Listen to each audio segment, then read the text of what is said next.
In LEQ4, we continue to explore the reasons for the fall of Rome.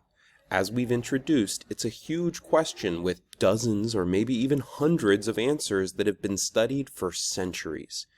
Our goal is to think about how we can weave together multiple sources to come up with a clearer understanding and make some decisions for ourselves about what we see as the most significant contributors to the fall of Rome. We're also trying to categorize those problems into the four major aspects of society that are defined on screen.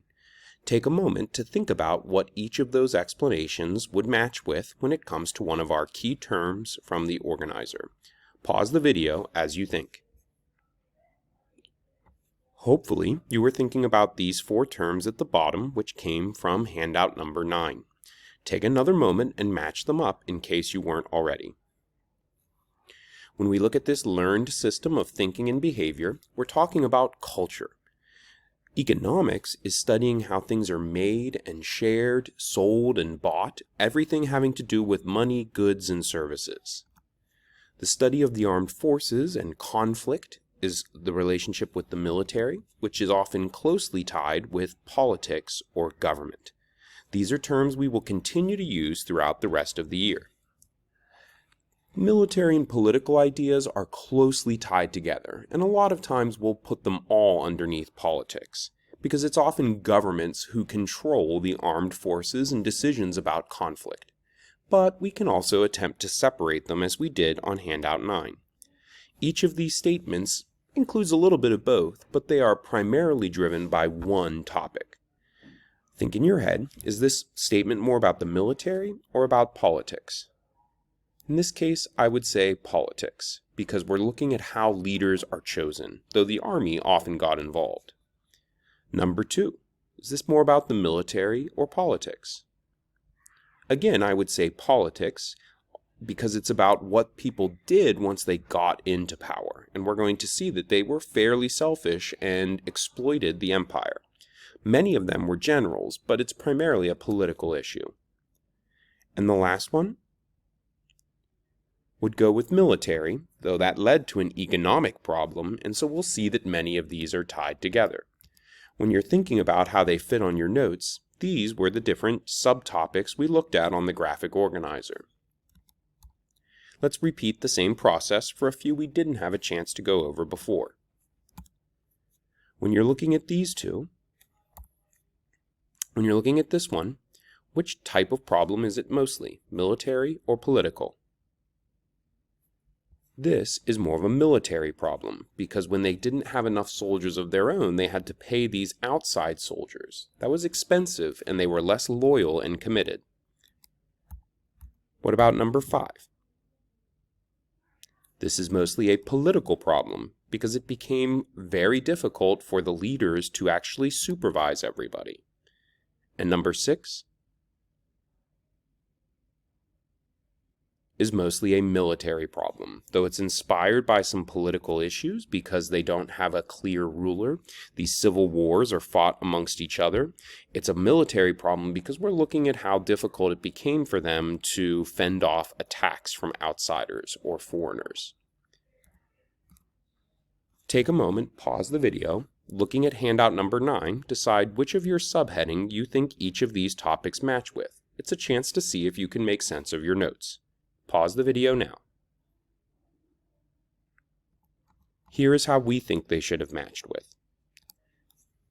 Look carefully at the green statements in particular, and make sure that you have something similar recorded on handout number 9. If you don't, here's a chance to fix your notes. Pause the video now while you look over it.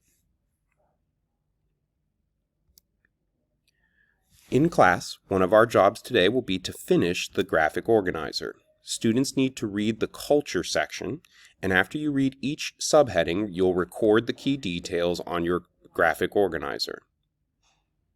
I'll send you the reading that you can use to do that.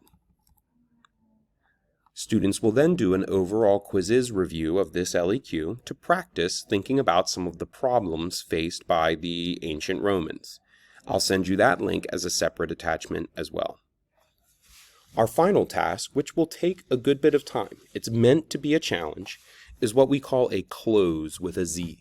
And this is where we take a writing and we remove keywords. And to show your understanding of the topic or the passage, you are going to replace those keywords back in.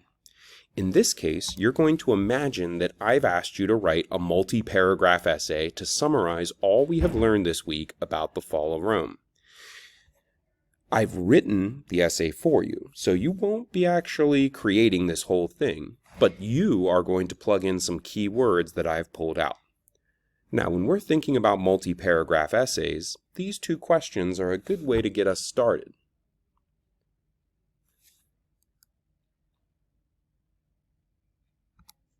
If you wrote the Patriot Pen with us, you know that we think the introduction can be one of the most difficult parts of an essay.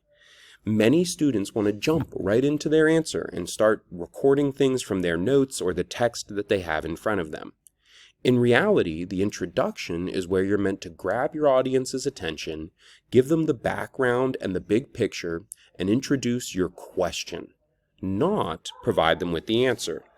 In this case, the Student Learning Map is a great resource to use for some big ideas, and then your LEQ, which becomes the final sentence of your intro, what we call the thesis.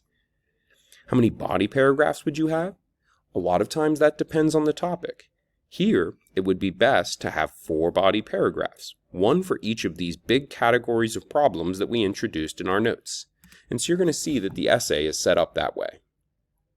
Once you get into the assignment, you're going to notice that each screen has 1 paragraph with the keywords pulled out. Remember that this introduction paragraph is supposed to present the topic, not your specific answers. And so most of the answers here, in fact all of them, they don't come from handout 9. They actually come from our key learning and our LEQ. If you'd like, you can copy these words down so that you can use them when you jump into the actual activity. In your second step, you're going to actually use the different context clues within each paragraph to figure out which box of the graphic organizer it relates to. Once you've done that, you'll use the notes you have to plug in some of the blanks. The challenge is you often have to read the sentences around the box, so make sure you keep reading a little bit to get those context clues. In the first few, we bolded some parts of it that are especially focused hints on the blank boxes. So this first box, when we scan through, we see that it's about how the empire was led, and leaders, and power, and the emperor. And we see words like that, we should hopefully recognize that this first paragraph is about politics. And so then you would use that piece of your notes to answer each of these questions. This will take you about 10 or 15 minutes if you're doing it well. When you get your results, at first it may seem like you scored really low if you don't choose the exact right words and how to spell them and everything else, but we will go through and correct your answers so long as they are logical and based on the correct parts of the notes. Even still, we're really hoping for most students to get about a 17 or an 18 out of 20, even after we've corrected them. Take your time and make your best effort.